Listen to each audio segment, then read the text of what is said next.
ചതിക്കായിരുന്നല്ലേ എന്നെ? എന്തൊക്കെയാ നിങ്ങൾ എൻ്റെ അടുത്ത് പറഞ്ഞത്? കെട്ടിയിട്ടില്ല, കെട്ടുന്നെങ്കിൽ എന്നെ കെട്ടുന്നൊക്കെ പറഞ്ഞിട്ട്. രേവതി, സത്യമായിട്ട് എനിക്ക് അറിഞ്ഞൂടായിരുന്നു എന്റെ ഭാര്യയുടെ കൂട്ടുകാരിയാണെന്ന്. അങ്ങനെ അറിഞ്ഞിരുന്നെങ്കിൽ ഞാൻ ഇങ്ങനെ ചെയ്യൂലായിരുന്നു.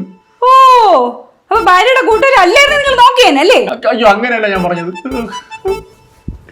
ഏറെ നാശം പിടിച്ച നേരത്താണോ എനിക്ക് ചെയ്യാൻ തോന്നിയത്. ഇതിനി ഒറ്റ പരിഹാരമേ ഉള്ളൂ. പറഞ്ഞോ? വിനയ ഡൈവോഴ്സ് ഇട്ട് എന്നെ കെട്ടണം. ഇതാണ് എൻ്റെ അവസാനത്തെ തീരുമാനം. ഇനി ഈ വീട്ടിൽ നിന്ന് ഞാൻ പോകുന്നുണ്ടെങ്കിൽ അത് ഈ തീരുമാനം നടത്തിയിട്ട് മാത്രമായിരിക്കും.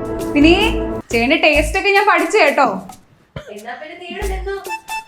ആ, സാധ്യത ഇല്ലാതെ ഇല്ല.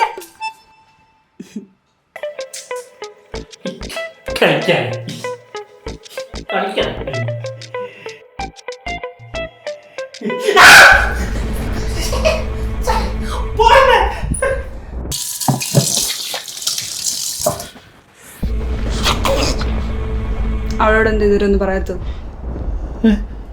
അവളോട് എന്ത് ഇതുവരൊന്നും പറയാത്തേന്ന്? രേവതി, നീ ഒന്ന് മനസ്സിലാക്ക്. എന്നെ കൊണ്ടൊന്നും പറയാൻ പറ്റൂല. പ്ലീസ്. എന്നാ ഞാൻ പറയട്ടോ. രേവതി, നീ എനിക്ക് കുറച്ച് ദിവസം കൂടെ സമയം എന്താ? എങ്ങനെയെങ്കിലും ഞാൻ അത് ശരിയാക്കി തരാം. എന്തെങ്കിലും ഒരു വഴി കണ്ടുപിടിക്കാം.